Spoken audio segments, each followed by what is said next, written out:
What's going on, everybody, and welcome back to Big Elf Gaming. In the last episode, we made our way through Viridian Forest. We caught a Pikachu, we caught a Caterpie, we took care of business in the last video, and we're going to be doing the same today. Let's go ahead and explore Pewter City a little bit, and then we're also going to take on the first gym leader in the game, Brock. So let's talk to this guy. He said Pokemon learn new techniques as they grow, but some moves must be taught by the trainer. Pretty basic stuff there. Pokemon become easier to catch when they are hurt or asleep, but it's not a sure thing. So that's also actually pretty useful info. So if you put someone to sleep or you paralyze them, you know, that's pretty easy to be able to capture them.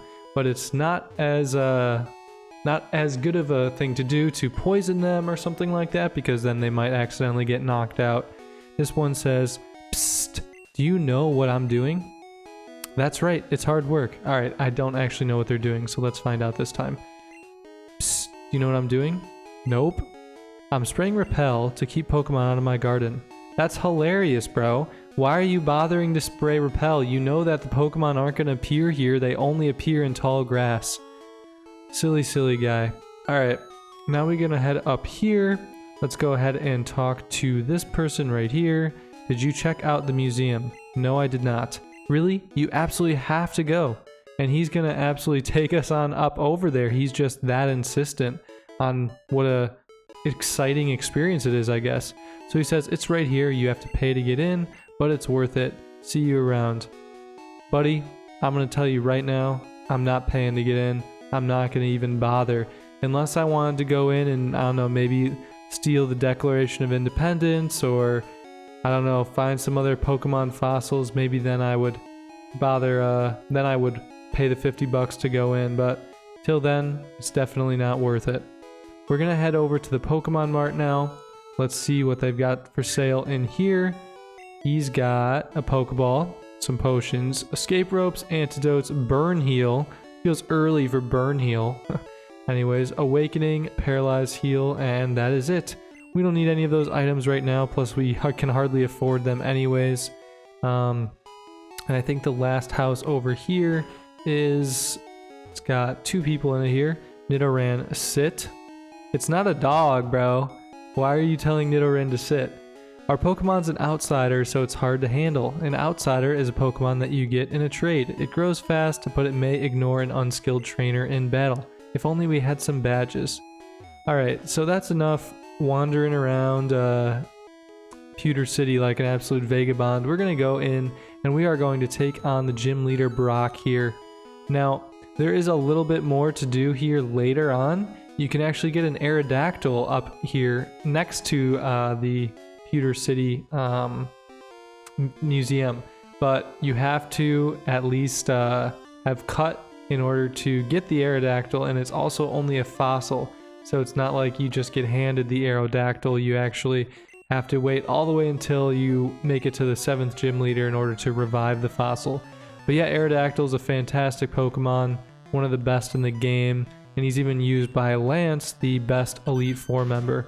So we're going to face the first junior trainer here of this gym, and he's got a level 11 Diglett. We're going to hit this Diglett with an Ember, and wow, the Diglett, I know that they're fast, but I'm honestly a little bit impressed that they were able to outspeed my Blaze King here.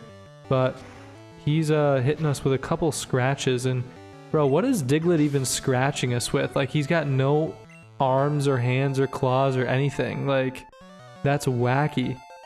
Alright, anyways, Blaze King leveled up there and learned Leer. And now this junior trainer is about to send out a Sandshrew. So we are just one level away from evolving our Blaze King here, which is pretty sweet. We really need the Charmeleon. However, it doesn't seem as though it'll come in time for Brock. I probably should have leveled him up off screen, but anyways, I wanted to make sure that we get the evolution in the game for you guys captured on video. So we're going to head back here to the Pokemon Center, heal up real quick because we're definitely going to need it for Brock, and then we are going to challenge him, and we will be rewarded handsomely if we can win by a nice Blaze King evolution.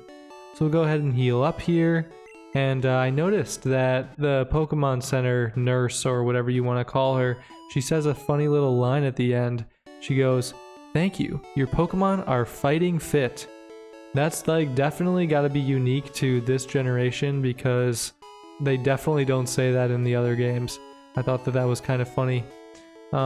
Speaking of things that I found very amusing, in the last video I mentioned in like an intro to the battle how it like kind of zoomed in or out or something like that, and Stanley Vampire 5275 again dropped a super nice and informative comment telling me that the intros to the battles are based on who's in the party. That's a super cool piece of information. I never knew that. So Stanley Vampire, please keep up the nice tidbits, the little tips of info. I'm going to be sure to read all of them and then include them in the videos. So thank you for that. But alright, let's go ahead and get into this Brock battle. I'm Brock. I'm Pewter's gym leader. I believe in rock hard defense and determination. That's why my Pokemon are all the rock type. Do you still want to challenge me? Fine then, show me your best. And we are going to do just that, Brock. Let's see.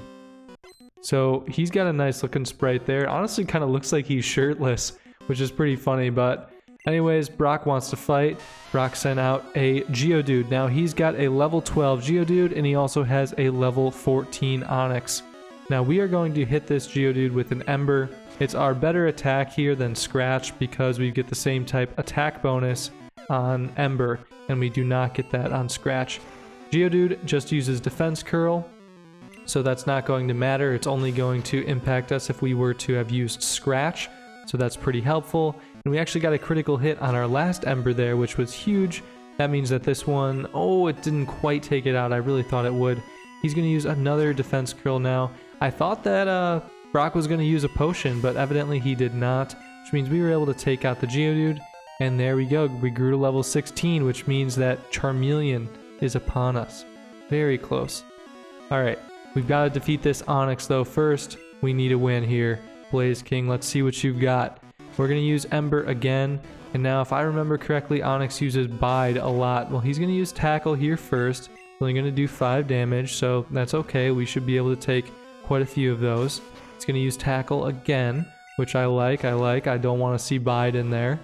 And we're going to hit him with another Ember. He's going to use Tackle again, and he's going to miss. So we've got Ember, and I think we just need one more, and we should be able to take this Onix out. And there we go. I guess, does Brock not have a potion in this game? Like, no potion, and he didn't even use Bide at all on the Onix. So there we go. That gym was pretty easy. And there we go. We also just got the Boulder Badge, which is also very exciting. Now, I think that this is the only gym leader in the game where we receive the Boulder Badge inside the little like battle scene still. Like normally the battle ends and then we get the gym badge, but in this case we receive the Boulder Badge while our Charmander is still on the screen. And he says that's an official Pokemon League badge. Its bearer's Pokemon become more powerful, and the technique Flash can now be used at any time. He gives us 1,386 Poké Dollars, I guess yen, for winning. Very, very nice there. That's our most amount of money that we've got from any battle so far by a landslide. And here we go. Blaze King evolves into Charmeleon. That's what I like to see. Pretty exciting stuff there. He earned it. He really earned that evolution, you know. He got the victory against Brock by himself. So he was worthy of that evolution. Alright, so TM34 is a technical machine. It contains Bide, which will allow you to store up or absorb damage in battle and then pay it back double. Now we would have been majorly in the danger zone had that Onix used that on us, but fortunately the Onix just decided to go for Tackle. In this game, the gym is actually quite a bit easier than in the newer versions in Fire Red and Leaf Green because Brock uses Bide instead of Rock Throw. Or not Rock Throw, it's Rock Tomb. So here we go. That's it for the gym. Now we're going to heal up here, and then we are going to make our way on east to Route 3. And I believe we'll get a nice surprise from one of Professor Oak's aides on the way there. So let's go ahead and see if we can find him, have a little chat. No? No chat? Can we not? We don't get a Professor Oak aid here? Oh no. Alright guys, well you're gonna have to fill me in the comments. Probably Stanley Vampire, who has way more Pokemon knowledge than me. Fill me in. Why isn't there an aid here? I wanted those running shoes. Alright, anyways, we're going to head into this route here and we're just going to start taking on some of the trainers. So we are on Route 3 now. And we've got quite a lot of trainers to battle. And this girl says, "You looked at me, didn't you?" Just chill out, man. Chill out. So, Lass wants to fight. And she has a little level 9 Pidgey. And I think it's funny that they don't even have names in this game. Like, it's just Lass. Every single one is just always a Lass or always junior trainer. Now that's a little bit embarrassing, Blaze King. You are an evolved Charmander. You're a Charmeleon, level 16. You're basically double this Pidgey's level, and you can't even take him out with an Ember. Come on, bro. You gotta do better than that. Alright, so we're gonna scratch that thing, and we are going to take it out now. And Lass is going to send out another Pidgey. And I'm guessing that we won't be able to take out this one in one hit either, suggesting that our Blaze King needs to level up a little bit more.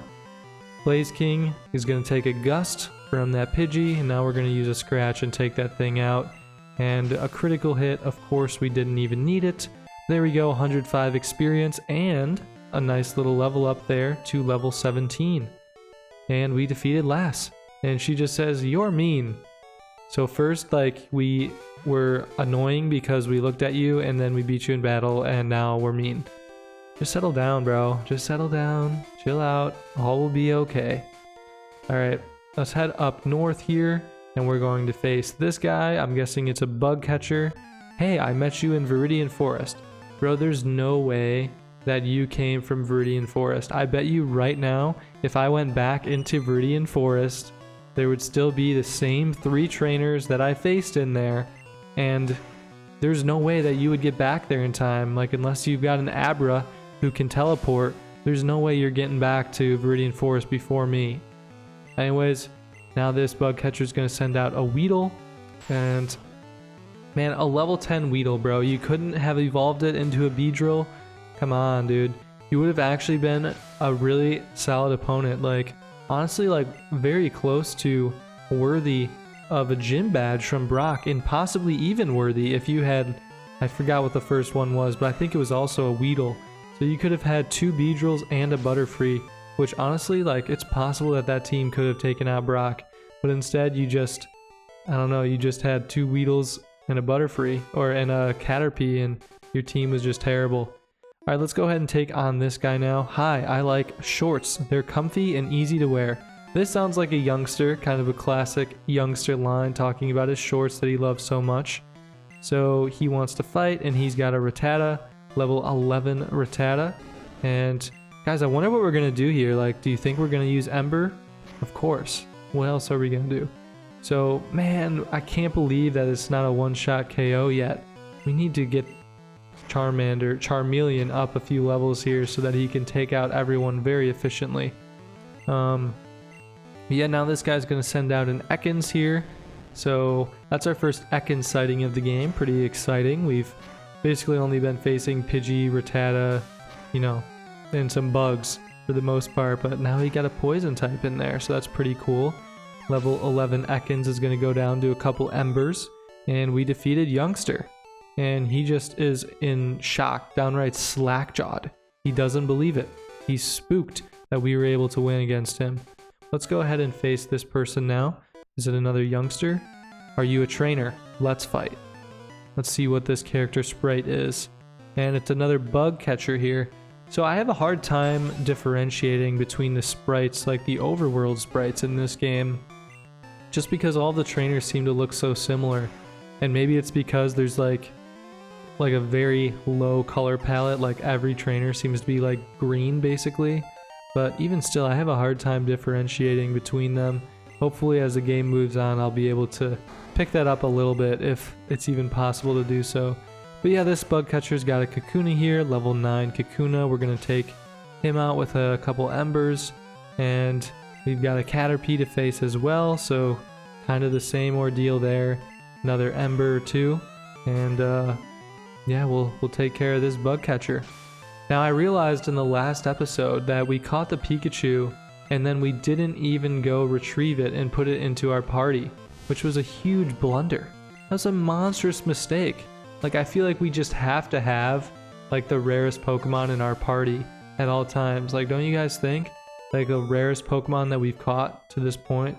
So I'm honestly probably going to need to go back and retrieve that Pikachu eventually, once I probably the next time I go to the Pokemon Center when I'm running out of power points on Ember, or if I just make it up to Mount Moon, I will retrieve the Pikachu and deposit someone else that's not as valuable. But here we go, we've got a level 14 Spearow here, or Spearow, however you pronounce it correctly.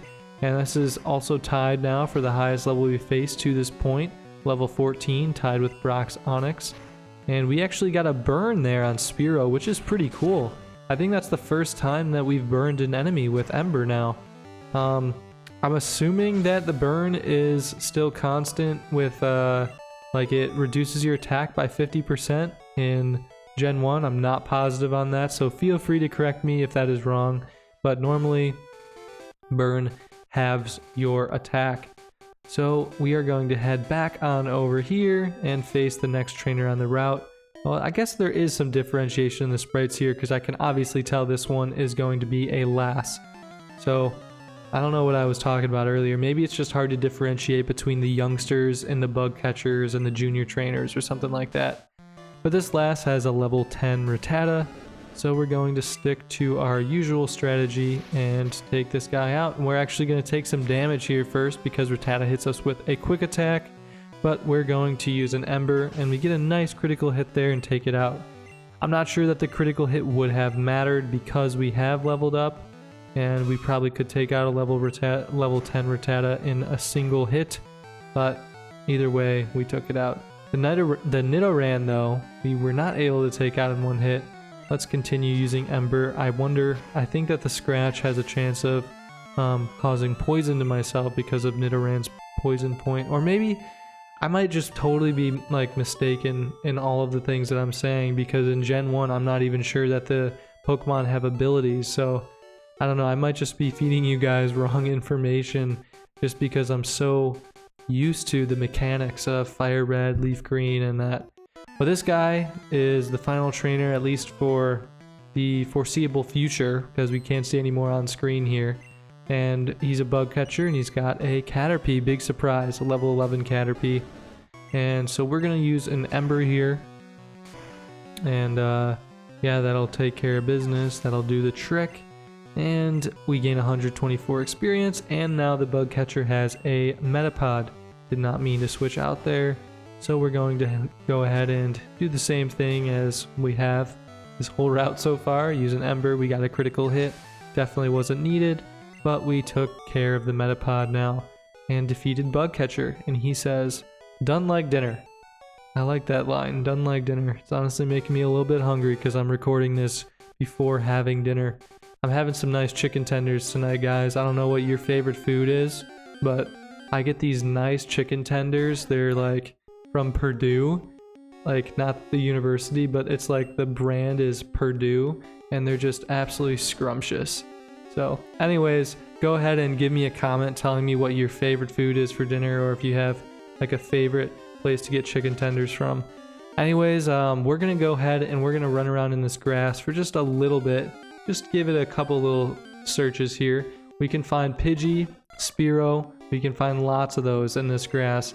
However, there is a new encounter here. In both red and blue, you can find Jigglypuff. A nice Jigglypuff. Now, Jigglypuff is always like kind of one of the fan favorites for Pokemon.